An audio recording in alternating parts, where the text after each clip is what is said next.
आइए हम शाकाहार एवं मांसाहार पर एक सम्यक सोच बनाने पर विचार करें। यदि तत्वमीमांसा की दृष्टि से देखा जाए तो प्रश्न गलत है कि आप मांस खाते हैं या नहीं।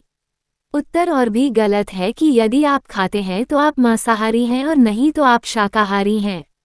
पानी या उससे मिलती जुलती चीज़ों को छोड़कर भोजन के रूप में हम जो कुछ भी ग्रहण करते हैं, चाहे वो अन्न हो या सब्जी, वो सब का सब किसी वस्तु के मांसल भाग से ही निकल कर आता है, भोजन के रूप में ग्रहण करते वक्त वो तरल अवस्था में ही क्यों न हो। इस नज़रिए से देखने पर हमें पता लगेगा कि हम सभी मांसाहारी हैं। गाय का दूध भी गाय के थन से निकलता है, जो स्वयं मांसल है। इसलिए इस नज़रिए से दूध का सेवन भी मांसाहार ही हुआ। सच पूछा जाए तो यहाँ जो मुद्दा है वह मांस का नहीं, चेतना का है। हम जो कुछ भी ग्रहण करते हैं, यदि उसको ग्रहण करने से उस वस्तु को या उससे जुड़ी अन्य वस्तुओं को चेतन रूप से पीड़ा पहुँचती है, तो वो गलत है। यदि इस दृष्टि से देखा जाए तो दूध का सेवन गलत है, क्योंकि उससे बछड़ों का पोषण प्रभावित होता है और माँ को भी दुख पहुँचता है।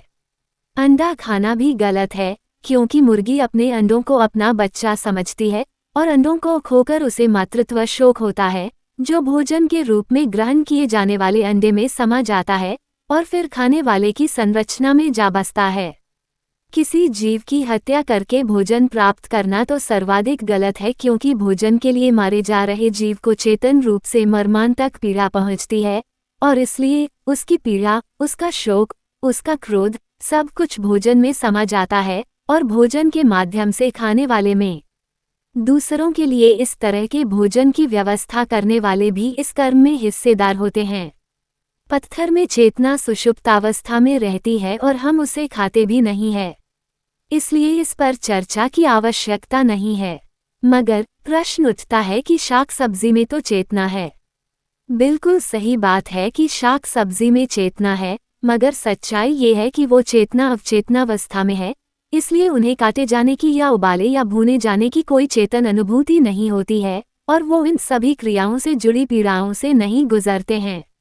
इसलिए भोजन के रूप में उन्हें ग्रहण करने पर ऐसी किसी तरह की पीड़ा का भाव भोजन में नहीं समाता है और इसलिए भोजन के रूप में वो निरापद बने रहते हैं। राज नवाद्वी, मिर्जा गालिब गजल शिक्षण संस्थान, भोपाल, मध्य प्रदेश, भारत।